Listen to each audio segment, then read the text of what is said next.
Now tonight we continue to get you ready for the debut of Show Me State football just 6 days from tonight. Our final dress rehearsal, Shelbyville, Missouri tonight for Jamboree Fun featuring Paris, Westran, and the Shelbys. In fact, South Shelby Westran again. This was going to be fun. Let us take you to the highlights in this one. Chase Morrow and company on the attack early on. Great pass from the new quarterback right here to the big fullback, Sidney Weir. That would set up the running game for South Shelby, who moved the ball effectively against Westran's offense right here. Nice little takedown by Bryce Pfeiffer, setting the table for Jake Hammond, scoring on Westran's first team defense. You know what? Westran could not say the same against South Shelby's first team defense. This is Tanner Foster with a big time pop right here, doing his thing. And then it's the All-Stater, the aforementioned Mr. Sidney Weir, doing Sidney Weir type things. That's why he is a tackling machine. Again, Westran, a little different without Zane Jacoby with a new head coach, but still, nice showing from them. They look plenty fast. Then it was South against North, Battle of Shelby County. Chase Morrow again, this time to the air to a wide open Sean Bishop. Bishop takes Knight right there for the touchdown, and good stuff there as well. More from the defense. Again, it was Sidney Weir who was making up much of the highlight reel tonight, taking out North Shelby as the South Shelby defense played just 4 plays against North Shelby, but played effectively at that point. North Shelby doing some nice things a little bit later against Paris. Actually, they scored early on, but this guy, Briar Hancock, had other ideas. Big linebacker. He's a good one. Not only right there with the takedown, but with the Briar Patch sack as well at that point. Mr. Hancock, a darn good linebacker. How about North Shelby, though, getting some defense from Dalton Brumbaugh right here. North Shelby's defense looked stout. Again, short on numbers, but Todd Kripe's crew had a couple of nice defensive moments, including the fumble recovery right there. And then Paris got sick of things. Brett Miller, the new quarterback, up top to the All-Stater Lane Forrest, doing Lane Forrest type things as well. And again, that was your final Jamboree. Coming up next Friday, we're doing it for real. And while we're on the subject of Show Me State football, how about a little unfinished Barnstorm business to attend to right now? Jeff Geschwinder's decade-long coaching run at Bowling Green came to an abrupt end back in June when the very successful defensive coordinator and for the last couple of years, Bobcat head coach, accepted an assistant's position at Hannibal High School. Tough timing, but Bowling Green turned quickly to former Warrenton assistant James Marlock to helm the program. He added local products Joe Chin and Austin Leak to the staff and quickly acquainted himself with the Bobcats' talent pool, acquiescing nothing in the way of expectations for a program that has become one of Northeast Missouri's most bankable winners in recent years. Yeah, it's a great spot, especially with the senior leadership that we have. The guys have been in here working real hard, so that's making it really easy for me. Great coaching staff. They're putting in a lot of work, too, so looking forward to having a great season this year. Everybody's done a really good job of buying into what the coaches are selling, and we've done a really great job of working us hard, making sure we're doing things right, and I think it's going to help us get in the right direction. The clock is unusually short, and the roster demands are considerable, particularly in rebuilding one of the Tri-State's most prolific offenses on the fly. To that end, James Marlock gets just 3 starters back from a unit that averaged 43.6 points per game last season. And his net losses include reigning KHQA Missouri-Iowa MVP Adam Holt. But the Bobcats appear to have a franchise back in waiting in Caden Jenkins. Oh yeah, it's definitely exciting. It's big shoes to fill, but I'm excited to step into the role and try to take over and kind of be a leader to this team and just to step up and make a difference. Caden Jenkins is one of the guys who we're looking to step up this year and help carry us on the ground game. We got some other seniors, Caleb Worley, Nathan Kingsley, Josh Early. We're looking for those guys to step up and play big for us. Bowling Green is also looking for Jacob Feldman to step in, solidify the quarterback position, and make good use of this team's considerable target assets. It's real fun stepping in at quarterback this year. I feel like we have a lot of good weapons at receiver and running back, and I think it'll be a good year for us. I'm pretty excited. We have a lot of height coming in at receiver this year, and the line's looking it, they're busting it to make blocks, and we got some speed in the backfield. We're going to do a little bit of stuff we did last year. We're going to add in some new stuff, some spread stuff. We hope to be up-tempo, but we're not sure if we're there yet. The only thing that we're really lacking right now is experience, and I think that's going to come throughout the season, and I think that's going to help. Defensively, the picture is a bit more in focus for new coordinator Joe Chin, with 5 starters back from a unit that gave up less than 2 touchdowns per game on average last season. Schematically, we're going to be a multiple front defense. looking to get after the quarterback and stop the run. Well, yeah, the speed is great, but I think we also really work together and know what our big goal is, which is to stop the offense. And I think that we'll be able to play pretty good throughout the season and hopefully be one of the best defenses in the conference district. We always have higher expectations. We want to push ourselves, get farther into the playoffs. We know Palmyra has beaten us the last 2 years, and we're always looking to get past them or at least just make it past districts and then just see what we can do from there. And again, we continue the fun here football-wise. Coming up next, we begin to unveil for you our top 10 for the upcoming season, preseason, when overtime continues.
You're watching KHQA Overtime with Chris Dewar, brought to you by Con Communications. And welcome back to Overtime, everybody. It's time now to unveil our annual reveal of the KHQA preseason power poll for Tri-State football in 2015. Now, first of all, the ground rules for you. In the interest of fairness, we rank our teams relative to their own schedules, not relative to each other. To wit, Quincy High School is a very big school. Jacksonville Route is a very small one. Apples to oranges, neither of them will ever play each other, but both schools do, in theory, have a chance to win a state title. This power poll reflects our projection of which area team, then, is most likely to be the last one standing in the area in ascending order relative to that schedule again, thus taking into account the strength of their schedule, the difficulty of their playoff path, etc. We start at the 10th spot tonight with the team that has been, up until the last year, one of the most bankable winners in our region. But a decade-long playoff streak snapped in Mount Sterling last year, and the Brown County Hornets, off that forced sabbatical, think they found the right alchemy to get right on the gridiron once again. Go.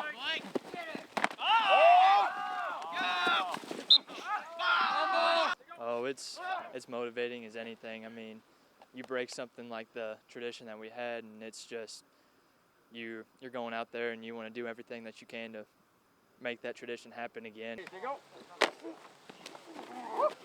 Last season we had some bumps in the road, some growing pains, and these kids learned a lot of toughness through the adversity that we had to deal with, and some tough games, and we finished on a strong note last year, so those were positive things to roll into this year. The first quiet November in a decade in Mount Sterling gave the Hornets plenty to contemplate. And that led to one root premise: the better teams are comprised of better teammates. We all seem like brothers out there. It's a family thing, really. I think the family bond was kind of broke last year. And I think this year we've really mended that relationship, and I think the chemistry is perfect right now. With better intangibles, the Hornets have better stage to display their talents, which have never been in question. It starts with an offensive backfield headlined by the explosive Carter Lewis, but deep and balanced as well. And Carter's one of those guys who has just great vision. What a tough kid, and just the ability to be able to see the field the way that he does, and be able to make plays. And he's an unbelievable blocker too. So we expect big things again from him this season. Our offense is looking really good right now. I think we have a lot of weapons in the backfield. We have a good line ahead of us, and I think once we get it all together, it's going to be really good. We've got a lot of guys in there, and that makes me very proud because that's how I like to run it. But at fullback, we got Jack Holby who returns, Garrett Bowen and Darian Drake are behind him, and at the backfield, we've got Devin Tynan, Jake Rubel, and Colton Sievers also fighting for a lot of playing time, and all have looked really good in camp this season. There's also a proven weapon at quarterback to help balance the offense. Jared Fry really took a lot of steps forward last year, and he's a very tough kid, he's got great leadership, and he's another big weapon that we'll be able to use this season. Nick Hendricker's return should help put some heft into both the offensive and defensive lines, and the Hornets anticipate better defensive and overall fortunes in 2015. I think we can be really good.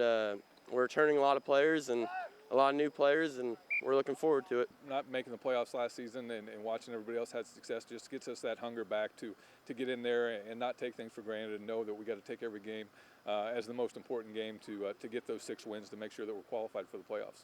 Let's go.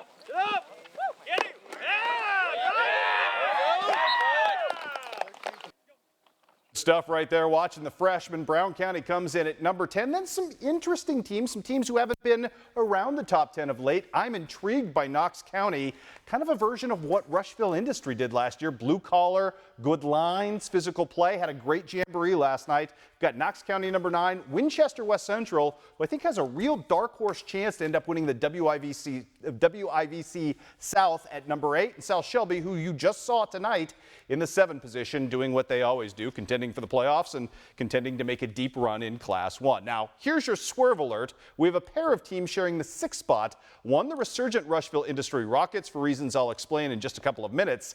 The other is a squad that has never before appeared in our top 10 and has never in program history appeared in a postseason. But in 2014, they got maddeningly close, and they've gotten maddeningly good pieces returning.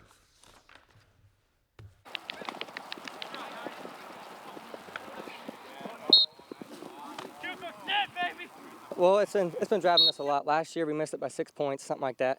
And this year the guys are working a lot harder, Chris, and it's really paying off. We're in shape. We're like rockets on the field. We're flying everywhere. We're ready to play. Yeah, it was tough. If somebody told me, Chris, that we went 6-3 and would not make the playoffs here in Iowa, I wouldn't have believed them. But we lost really by a couple points. If we were scored maybe one more touchdown, we would have been in the playoffs. But I think it's going to pay off this year. Fuse that level of incentive with this kind of talent base, and it quickly becomes evident why Central Lee is one of the scariest risers in all of tri-state football.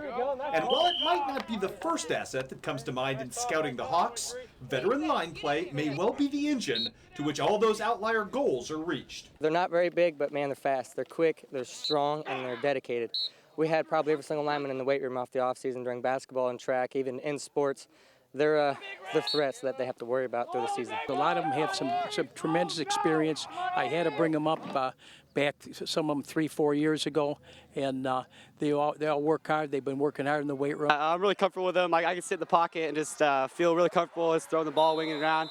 I've been with them the last 3 years now since my sophomore year, the same O-line this whole year. We're going to plug in some more guys and try to give them a break a little bit, but yeah, they're really strong. That only serves to enhance the skill position talent already in play. Ethan Barnett and Ben Rooney have proven themselves as difference makers with football in hand. And the Hawks might just boast the most improved quarterback in the region in Garrett Holtkamp. I tell you, Garrett really has once again worked hard in the weight room.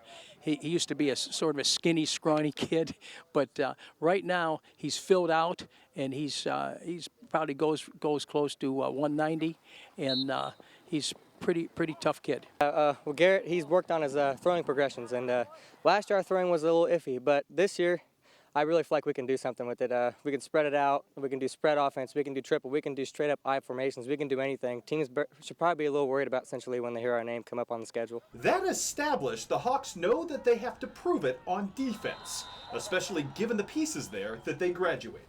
This group's just working a lot harder than what I've seen in past years.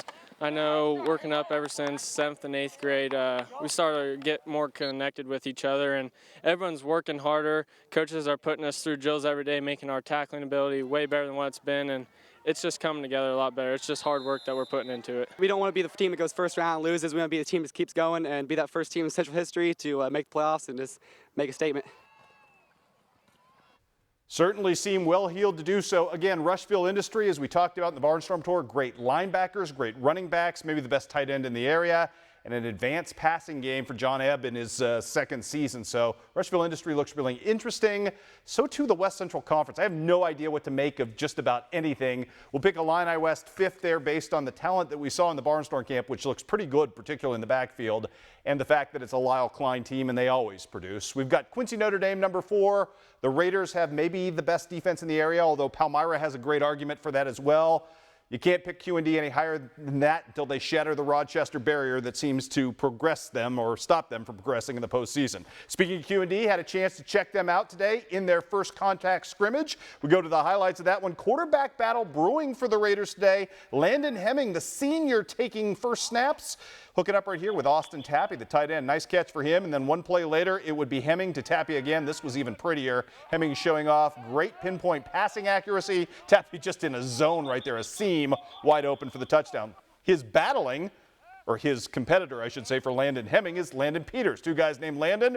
One way or another, Landon going to win. Austin Tappy again making the most of the possession. And then this time it's Mr. Hemming hooking up with Zach Chapman for the nice catch out in the flat. Good stuff from him. Good running in parts by the Raiders from Ben Nord, who gets the nice hesitation, little jukey, shaky moves right there for the nice pickup as well. Then it's Hemming going up right here to Simon Holschlag. We will barnstorm with the Raiders coming up early next week, which brings us to the top of our power poll. The top 3, probably not a surprise who they are. You may argue and quibble with the order. Camp Point Central comes back. I tell you what, tough go through the WIVC North this year.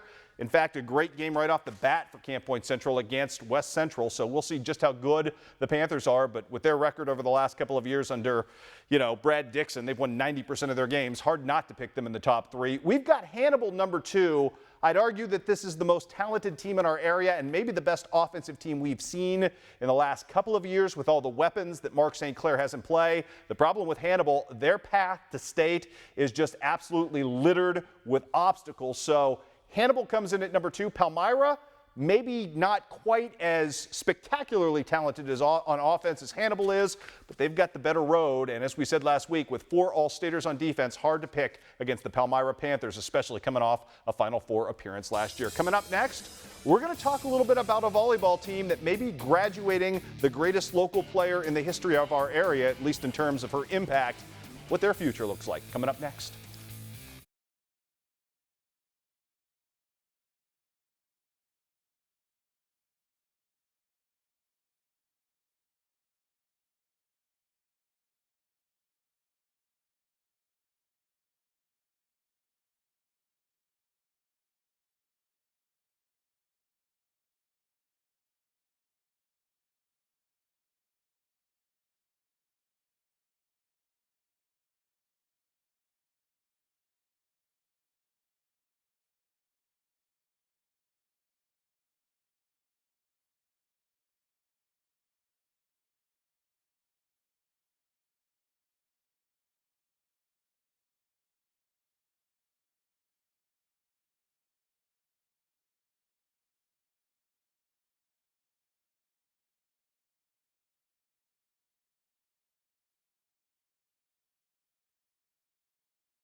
It is time once again for the Con Communication Connection Contest, and it's back, and so too is your chance to vote for the Play of the Month right here on Overtime and perhaps win a nice prize package along the way. Every Saturday here on the mother of all weekend sports shows, we'll bring you the best highlight offering of the week, and at the end of the month, you get to go to KHQA.com and vote for your favorite, and simply by voting, you become eligible to be drawn for a random cash prize. Last night, Jamboree at Hannibal. This is quarterback Ethan Mack from Mark Twain.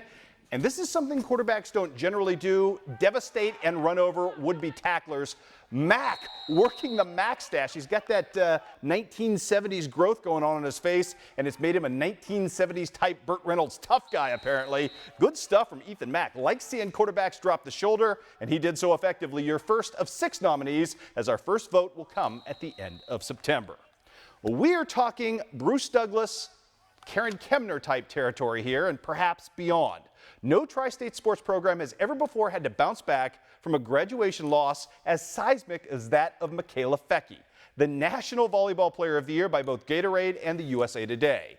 A cratering made potentially even more intense given that Michaela bids goodbye to one of the smallest 1A programs in the state. But people tend to forget Holy Trinity was really darn good before Miss Fecke arrived, and those expecting a downturn may be in for a very rude awakening.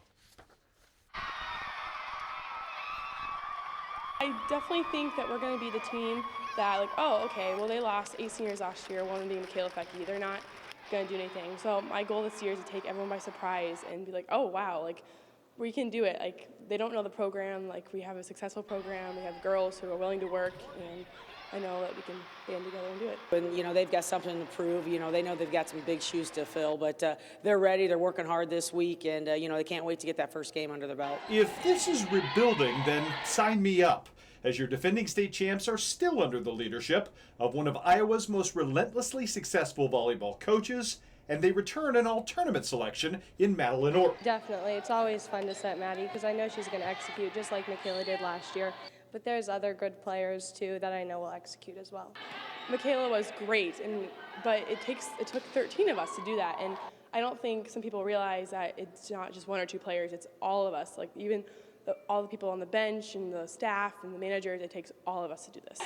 And in that sense, it's great as well for the Lady Crusaders to return an incredible quarterback in Allie Randolph. Well, Allie Randolph is, you know, way on top of her game, our setter, and, you know, we're going to throw something a little different this year. We'll probably stick with that 6'2", and she's going to become one of our strong hitters. And, you know, she's looking forward to that new role, and just got a few freshmen that, you know, each one of them every day is getting better and better, and some sophomores. You know, we're going to have some surprises this year. We'll just have to see who's going to step up. Really, me and Maddie have kind of taken on the leader roles this year, but we have a lot of new girls coming in and girls that were on the team last year that really have stepped up, and we're all really one team, and we play like that too. Should be a very, very good group moving forward. We'll get into some more volleyball, some softball, some soccer coming up a little later this week, and we'll have more overtime for you coming up after this.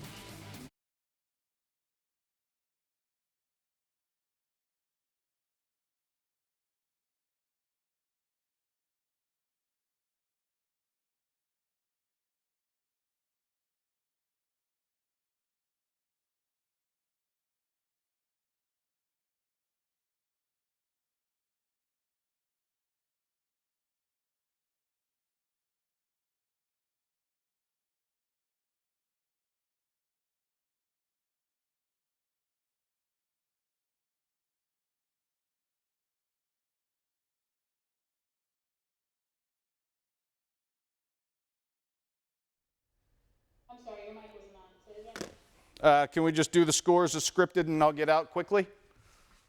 Sure. We'll come right back to the scores. Okay, so you want to come right out to the graphic? You come right out to the graphics. I'll move through them and say good night. Okay, sounds good.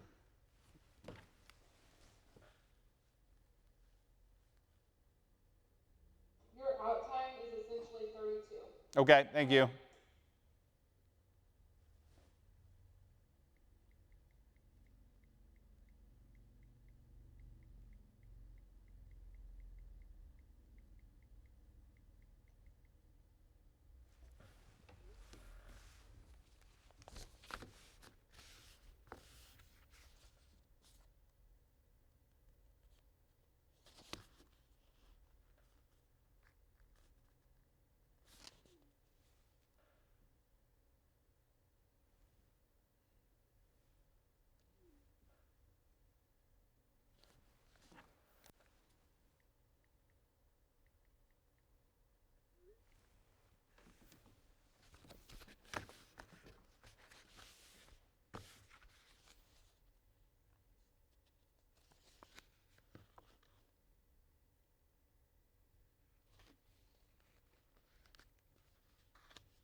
Wins around today on the National League side of the ledger for the local teams. The Cubs beat the White Sox 6-3. Jorge Soler with a couple of RBIs in that one. And the Cardinals victorious tonight as they take out the Marlins. Final count in that one was 6-2. Mark Reynolds with a home run and 3 ribbies for his 10th home run of the season. That's it for me, everybody. Will Wilson barnstorming with the Jacksonville Crimsons right here tomorrow night.